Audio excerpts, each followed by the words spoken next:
आज इस वीडियो में बात करेंगे हम लोग भूगोल 12वीं कक्षा की किताब से जितने भी इम्पोर्टेंट क्वेश्चन आपके बनते हैं वो मैं आपको इस वीडियो में बताऊंगा। तो आप एग्ज़ाम देने से पहले इस वीडियो को ज़रूर देखिएगा, क्योंकि इसमें मैं आपको जितना भी इम्पोर्टेंट ऑब्जेक्टिव है वो मैं आपको इस वीडियो में बताऊंगा। तो चलिए स्टार्ट करते हैं। तो भूगोल का पिता कौन है? तो इराटोस्थेनीज, ये याद रखिएगा, भूगोल के पिता इराटोस्थेनीज। पहला प्रश्न आपका है कि निम्नलिखित में से कौन सा मानव भूगोल से संबंधित नहीं है। इस प्रश्न के लिए आपको 4 ऑप्शन मिलेंगे, तो आपका आंसर होना चाहिए मात्रात्मक क्रांति। पहला प्रश्न आपका है कि निम्नलिखित में से कौन सा मानव भूगोल से संबंधित नहीं है, तो आंसर आपका हो जाएगा मात्रात्मक क्रांति। दूसरा आपका प्रश्न है कि नव निश्चयवाद के प्रवर्तक कौन है। दूसरा आपका प्रश्न है कि नव निश्चयवाद के प्रवर्तक कौन है, तो आंसर आपका है टेलर। याद रखिएगा, टेलर नव निश्चयवाद। तीसरा आपका प्रश्न है कि मानव भूगोल का जनक किसे कहा जाता है। तीसरा आपका प्रश्न है कि मानव भूगोल का जनक किसे कहा जाता है, तो आंसर आपका है रेट जेल। 4 नंबर आपका प्रश्न है कि जियोग्राफिया जेनरालिस के लेखक कौन है। चौथा आपका प्रश्न है कि जियोग्राफिया जेनरालिस के लेखक कौन है, तो आंसर आपका हो जाएगा वारेनियर। 5वां आपका प्रश्न है कि मानव भूगोल क्रियाशील मानव और अस्थायी पृथ्वी के परिवर्तनशील संबंधों का अध्ययन है, ये किसने कहा है।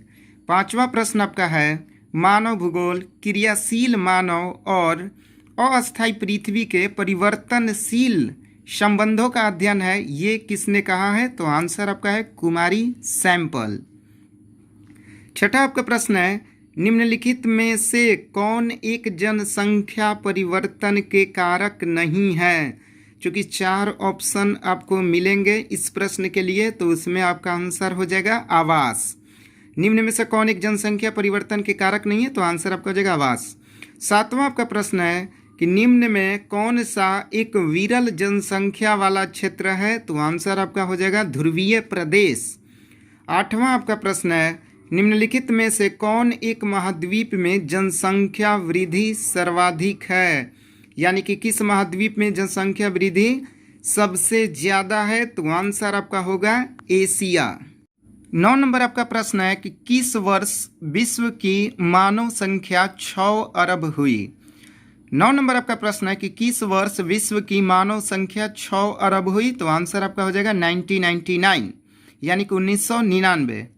10वां आपका प्रश्न है कि जनसंख्या वितरण को प्रभावित करने वाले कारकों में सबसे महत्वपूर्ण कारक कौन सा है। 10वां आपका प्रश्न है जनसंख्या वितरण को प्रभावित करने वाले कारकों में सबसे महत्वपूर्ण कारक कौन सा है, तो आंसर आपका हो जाएगा जलवायु।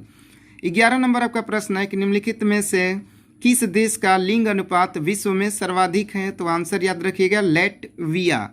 किस देश का लिंग अनुपात विश्व में सर्वाधिक है, लैटविया। 12 नंबर आपका प्रश्न है जननांग की संक्रमण सिद्धांत किसने दिया, तो आंसर आपका हो जाएगा नोएस्टीन। 13 नंबर प्रश्न निम्न में से कौन सघन जनसंख्या वाला क्षेत्र है, तो आंसर आपका हो जाएगा दक्षिण पूर्वी एशिया क्षेत्र। ये मैं जितना भी आपको क्वेश्चन बता रहा हूँ सब इम्पोर्टेंट है, आप पूरा अच्छी तरह से देखिएगा। 14 नंबर आपका प्रश्न है निम्न में से कौन आयु वर्ग कार्यशील जनसंख्या का प्रतिनिधित्व करता है, तो आंसर आपका है 15 से 25 वर्ष। 15 नंबर आपका प्रश्न है कि निम्नलिखित में किस भाषा परिवार की जनसंख्या सबसे कम है, तो आंसर आपका है ऑस्ट्रिक। 16 नंबर आपका प्रश्न है मानव में विकास की अवधारणा निम्नलिखित में से किस विद्वान की देन है। 16 नंबर आपका प्रश्न है कि मानव विकास की अवधारणा निम्नलिखित में से किस विद्वान की देन है, तो आंसर आपका है डॉक्टर महबूब उल हक। 17 नंबर आपका प्रश्न है कि केरल में साक्षरता दर कितना प्रतिशत है। 17 नंबर आपका प्रश्न है केरल में साक्षरता दर कितना प्रतिशत है, तो आंसर आपका है 93.91%। 18 नंबर आपका प्रश्न है कि डॉक्टर महबूब उल हक मूल निवासी थे कौन सा देश के, तो पाकिस्तान। 19 नंबर आपका प्रश्न है निम्नलिखित में से कौन सा देश उच्च मानव विकास स्तर में सम्मिलित नहीं है। 19 नंबर आपका प्रश्न है कि निम्नलिखित में से कौन सा देश उच्च मानव विकास स्तर में सम्मिलित नहीं है, तो आंसर आपका हो जाएगा भारत। 20 नंबर प्रश्न, निम्नलिखित में से कौन विकास का सर्वोत्तम संकेतक है, तो गुण में धनात्मक परिवर्तन। 21 नंबर आपका प्रश्न है कि मसाई क्या है, तो आंसर आपका हो जाएगा एक जनजाति। 22 नंबर आपका प्रश्न है कि शुष्क कृषि में निम्न में कौन सी फसल नहीं बोई जाती है, तो आंसर आपका हो जाएगा गन्ना। देखिए निम्न में कौन सी जिस प्रश्न में होगा उस प्रश्न के लिए आपको 4 ऑप्शन मिलेंगे, तो उसमें आपका ये आंसर हो जाएगा गन्ना। 23 नंबर आपका प्रश्न है कि खरीफ फसल की कृषि ऋतु क्या है, तो आंसर आपका है जून से सितंबर। खरीफ फसल की कृषि ऋतु क्या है, जून से सितंबर। 24 नंबर प्रश्न, ब्राजील के कॉफी बागान को क्या कहा जाता है, तो आंसर आपका हो जाएगा फेजेंडा। 24 नंबर आपका प्रश्न है, ब्राजील के कॉफी बागान को क्या कहा जाता है, तो आंसर आपका हो जाएगा फेजेंडा। 25 नंबर प्रश्न, रबी की फसल पैदा होती है शीत ऋतु में। 26 नंबर आपका प्रश्न है, गेहूं की खेती के लिए आदर्श तापमान कितना होना चाहिए, तो 10 डिग्री सेल्सियस से 20 डिग्री सेल्सियस के बीच में गेहूं की खेती के लिए आदर्श तापमान होना चाहिए। 27 नंबर आपका प्रश्न है कि निम्नलिखित में कौन एक रेशेदार फसल नहीं है, तो आंसर आपका हो जाएगा कॉफ़ी। कॉफ़ी आपका रेशेदार फसल नहीं है। 28 नंबर आपका प्रश्न है कि अंगूर की खेती कहलाती है। 28 नंबर आपका प्रश्न है 28, अंगूर की खेती क्या कहलाती है, तो आंसर आपका हो जाएगा विटीकल्चर। 29, निम्नलिखित आर्थिक क्रियाओं में कौन ग्रामीण अधिवासों से संबंधित है। 29 नंबर प्रश्न है, निम्नलिखित आर्थिक क्रियाओं में कौन ग्रामीण अधिवासों से संबंधित है, तो आंसर आपका हो जाएगा द्वितीयक। 30 नंबर प्रश्न, निम्नलिखित में से कौन सा देश कोयला का सबसे बड़ा उत्पादक है, चीन। 31 नंबर प्रश्न, निम्न में कौन खाद्य फसल है, तो आंसर आपका हो जाएगा गेहूं। 32 नंबर प्रश्न, चाय का सबसे बड़ा उत्पादक देश कौन है, तो चीन। 33 नंबर प्रश्न, रबड़ किस प्रकार की कृषि का उपज है, तो आंसर आपका हो जाएगा भूमध्य सागरीय कृषि। 34, निम्न में से कौन सी रोपण फसल नहीं है, तो आंसर आपका हो जाएगा गेहूं। 35 आपका है 35 नंबर प्रश्न, निम्न प्रदेशों में से किसमें विस्तृत वाणिज्य अनाज कृषि नहीं की जाती है। 35 नंबर आपका प्रश्न है कि निम्न प्रदेशों में से किसमें विस्तृत वाणिज्य अनाज कृषि नहीं की जाती है, तो आपका आंसर हो जाएगा अमेजन बेसिन। क्योंकि मैंने पहले भी बताया कि निम्न प्रदेशों में से यानी कि 4 ऑप्शन आपको मिलेंगे, उस ऑप्शन में से आप एक सेलेक्ट कर लीजिएगा अमेजन बेसिन। 36, फूलों की कृषि क्या कहलाती है, तो आंसर आपका हो जाएगा फ्लोरिकल्चर, फूलों की कृषि। 37 नंबर आपका प्रश्न है, निम्न देशों में से किस देश में सहकारी कृषि का सफल परीक्षण किया गया है, तो आंसर आपका हो जाएगा डेनमार्क। 37 नंबर आपका प्रश्न है, निम्न देशों में से किस देश में सहकारी कृषि का सफल परीक्षण किया गया है, तो आंसर आपका है डेनमार्क।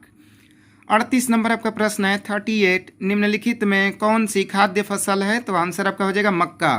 39, निम्न में से कौन सी कृषि के प्रकार का विकास यूरोपीय औपनिवेशिक समूहों द्वारा किया गया, तो आंसर आपका हो जाएगा रोपण कृषि। 39 नंबर प्रश्न आपका है, निम्न में से कौन सी कृषि के प्रकार का विकास यूरोपीय औपनिवेशिक समूहों द्वारा किया गया, तो रोपण कृषि। 40 नंबर प्रश्न, निम्न में से किस प्रकार की कृषि में खट्टे रसदार फलों की कृषि की जाती है, तो आंसर आपका हो जाएगा भूमध्य सागरीय कृषि। यदि पेपर में आपका पूछता है कि किस प्रकार की कृषि में खट्टे रसदार फलों की कृषि की जाती है, तो आंसर आपका हो जाएगा भूमध्य सागरीय कृषि। 41, निम्नलिखित में किसे कर्तन दहन कृषि भी कहते हैं, तो आंसर आपका हो जाएगा आदिम निर्वाह कृषि। 42, सहकारी कृषि अधिक सफल रही कौन सा देश में, तो डेनमार्क में। 42 नंबर क्वेश्चन आपका है, सहकारी कृषि अधिक सफल रही डेनमार्क में। 43, चॉकलेट में कौन सा पदार्थ उपयोग होता है, तो आंसर आपका है कोको।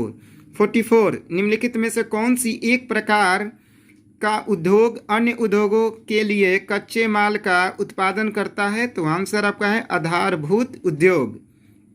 44 नंबर आपका क्वेश्चन है, निम्न में से कौन सी एक प्रकार का उद्योग अन्य उद्योगों के लिए कच्चे माल का उत्पादन करता है, तो आंसर आपका हो जाएगा आधारभूत उद्योग। 45 नंबर आपका प्रश्न है कि कौन सा उद्योग अन्य सभी उद्योगों को आधार प्रदान करता है? तो आंसर आपका हो जाएगा लोहा तथा इस्पात उद्योग।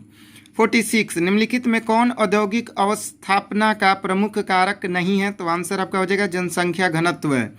46 नंबर आपका प्रश्न है कि निम्नलिखित में कौन औद्योगिक अवस्थापना का प्रमुख कारक नहीं है? तो आंसर आपका हो जाएगा जनसंख्या घनत्व। 47 नंबर, विश्व का सबसे बड़ा तृतीयक क्रियाकलाप कौन सा है? तो आंसर आपका है पर्यटन। 47 नंबर आपका प्रश्न है कि विश्व का सबसे बड़ा तृतीयक क्रियाकलाप कौन सा है? तो पर्यटन। 48 निम्नलिखित में कौन सा एक चतुर्थ क्रियाकलाप है? तो विश्वविद्यालय अध्यापन। 49 नंबर आपका प्रश्न है कि किस महादेश में सबसे अधिक संख्या में अंतर्राष्ट्रीय पर्यटक आते हैं? तो आंसर आपका हो जाएगा यूरोप। सबसे अधिक संख्या में अंतर्राष्ट्रीय पर्यटक यूरोप में आते हैं। 50 नंबर, हेमेटाइटस से किस धातु का उत्पादन होता है? तो आंसर आपका हो जाएगा लोहा। 51 नंबर आपका प्रश्न है कि निम्नलिखित क्रियाकलापों में किसमें उच्च स्तरीय अन्वेषण सम्मिलित किए जाते हैं? तो आंसर आपका हो जाएगा पंचम क्रियाकलाप। 51 नंबर आपका प्रश्न है निम्नलिखित क्रियाकलापों में किसमें उच्च स्तरीय अन्वेषण सम्मिलित किए जाते हैं? तो आंसर आपका हो जाएगा पंचम क्रियाकलाप। 52 नंबर आपका प्रश्न है 52 विश्व का सबसे बड़ा झील जलमार्ग कौन सा है? तो ग्रेट लैक्स सेंट लॉरेंस जलमार्ग। विश्व का सबसे लंबा झील जलमार्ग कौन सा है? तो ग्रेट लैक्स सेंट लॉरेंस जलमार्ग। तो ये आपका हो गया 52। 53 नंबर आपका प्रश्न है कि पनामा नहर जोड़ता है? तो पनामा नगर को कोलोन से, याद रखिएगा पनामा नहर किसको जोड़ता है? तो पनामा नगर को कोलोन से। 54 नंबर आपका प्रश्न है कि स्वेज नहर किसे जोड़ती है? तो भूमध्य सागर एवं लाल सागर को। 54 नंबर आपका प्रश्न है 54 स्वेज नहर किसे जोड़ती है?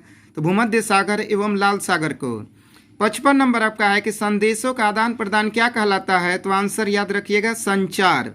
56 नंबर प्रश्न 56 पार महाद्वीपीय टू वर्ल्ड महामार्ग किनके मध्य से गुजरता है? तो आंसर आपका है डार्विन और मेलबोर्न। 56 नंबर आपका प्रश्न है कि पार महाद्वीपीय टू वर्ल्ड महामार्ग किनके मध्य से गुजरता है? तो डार्विन और मेलबोर्न। 57 नंबर आपका प्रश्न है कि वृहद ट्रंक मार्ग होकर गुजरता है? तो आंसर आपका है उत्तर अटलांटिक महासागर से होकर गुजरता है वृहद ट्रंक मार्ग। 58 नंबर आपका प्रश्न है कि बिग इंच पाइप लाइन के द्वारा परिवहन किया जाता है किसका? पेट्रोलियम का। 58 नंबर आपका प्रश्न है कि बिग इंच पाइप लाइन के द्वारा परिवहन किया जाता है पेट्रोलियम का। 59 नंबर आपका प्रश्न है कि कौन आंतरिक समुद्रिक पतन नहीं है? तो आंसर आपका है मेन फिश। 60 नंबर आपका प्रश्न है कि पनामा नहर जोड़ती है तो प्रशांत महासागर को अटलांटिक महासागर से। 60 नंबर आपका प्रश्न है कि पनामा नहर जोड़ती है प्रशांत महासागर को अटलांटिक महासागर से।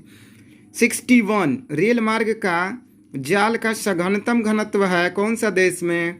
तो संयुक्त राज्य अमेरिका में। 61 नंबर प्रश्न रेल मार्ग का जाल का सघनतम घनत्व यानी कि सबसे घना कौन सा देश? संयुक्त राज्य अमेरिका में।